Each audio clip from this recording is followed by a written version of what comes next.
Alors, bonsoir tout le monde, bienvenue à cette séance extraordinaire du mardi 22 mars. Il est présentement 18h10, donc un petit peu dépassé. On avait quelques points à rediscuter. Alors, il y a quelques points à l'ordre du jour ce soir. Je vais signifier la présence des membres du conseil, des gens qui sont avec moi, la secrétaire générale, Mme Trottier. Présente. Maître Laflamme, notre greffière. Présente. Et puis, Mme Miron, qui est ici, là, juste au bout de la table. Bonjour Céline. Présente. Il y a M. Sénéchal, directeur de l'aménagement du territoire, qui est ici parce qu'on a une consultation publique à faire tout à l'heure après la réunion extraordinaire. Présent. Et M. Dave Book, parce qu'il y avait quelques points au niveau des ressources humaines ce soir. Présent. Alors, merci d'être là. Alors, les membres du conseil, M. David. David Lemelin présent.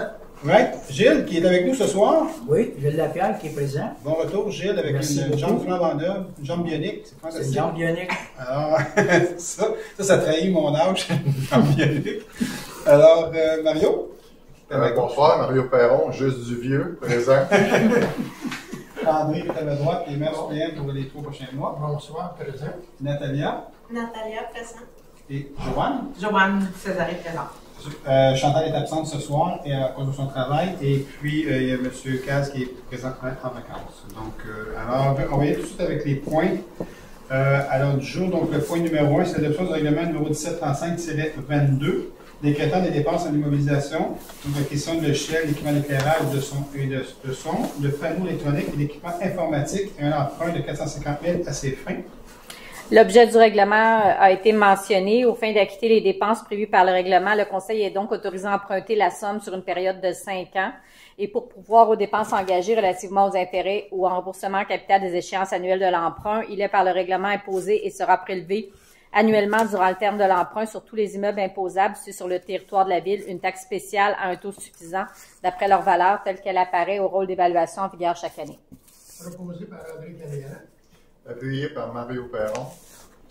Au point numéro 2, l'adoption du règlement numéro 1736-22, modifiant de nouveau le règlement numéro 1659-20, qui prévoit une dépense de 5 423 620 et un emprunt du même montant pour les travaux de la construction de pavillons jeunesse, pour l'ajout d'un toit, la passoire extérieure, l'aménagement de pump track et skatepark, pour la démolition de la maison des jeunes et du centre municipal actuel et pour l'aménagement de 2 terrains de basketball afin d'augmenter la dépense et l'emprunt pour un montant additionnel de 903 968.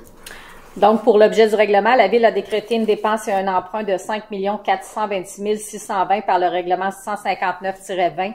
Les soumissions reçues à la Ville relativement à divers projets de construction permettent à la Ville de constater une hausse importante des coûts dans le domaine de la construction de bâtiments. Un montant additionnel global de 903 968 est donc nécessaire.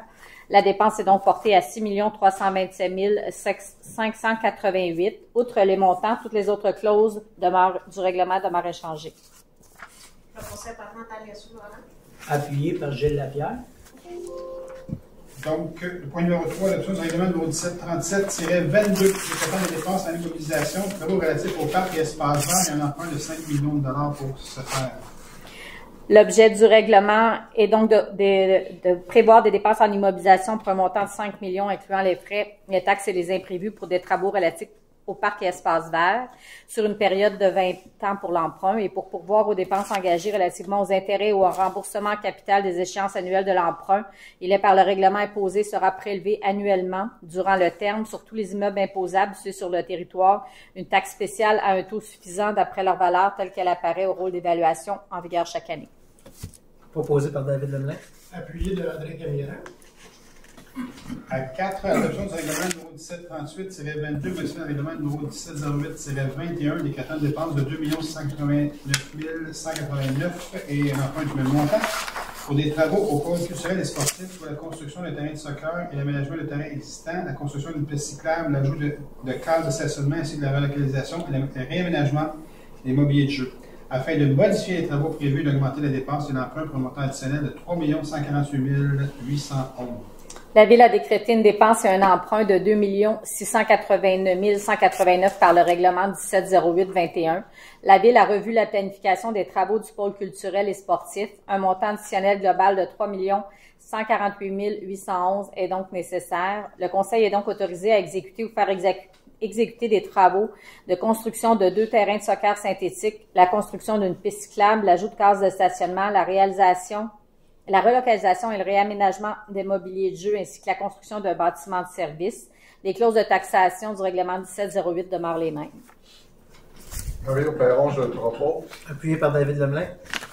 Point numéro 5, l'adoption du règlement 1740-22, des quotas de dépenses de 936 798 et un emprunt du même montant pour les travaux de construction d'une estrade et d'un comptoir d'accueil pour la patinoire réfrigérée extérieure, incluant une dalle de béton, ainsi que pour des travaux de construction du chemin d'accès nord au complexe aquatique.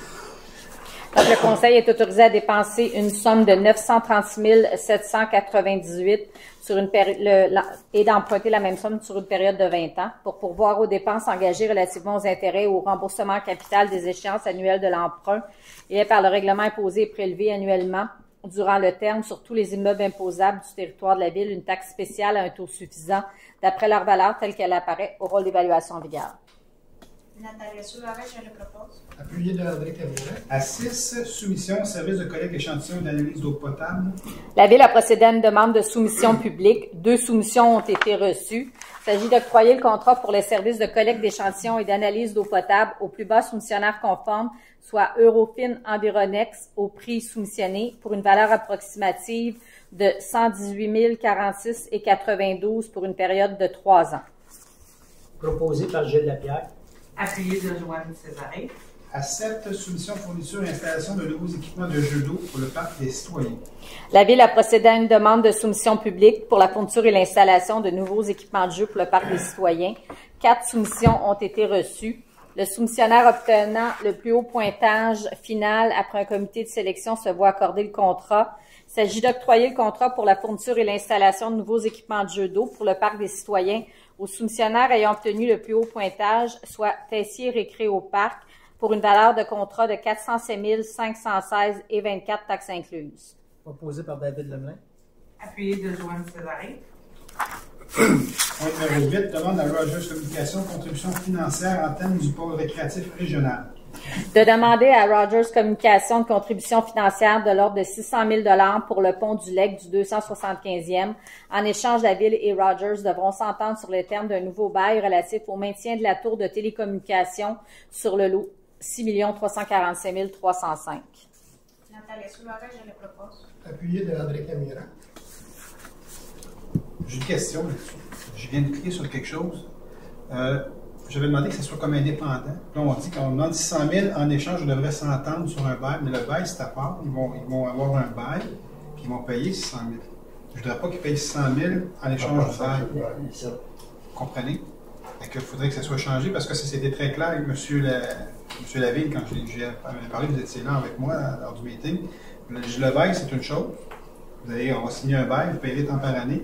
Le 600 000, c'est pour le pont, c'est une autre chose. Je voudrais juste qu'on ne mette pas les choses. C'est ça.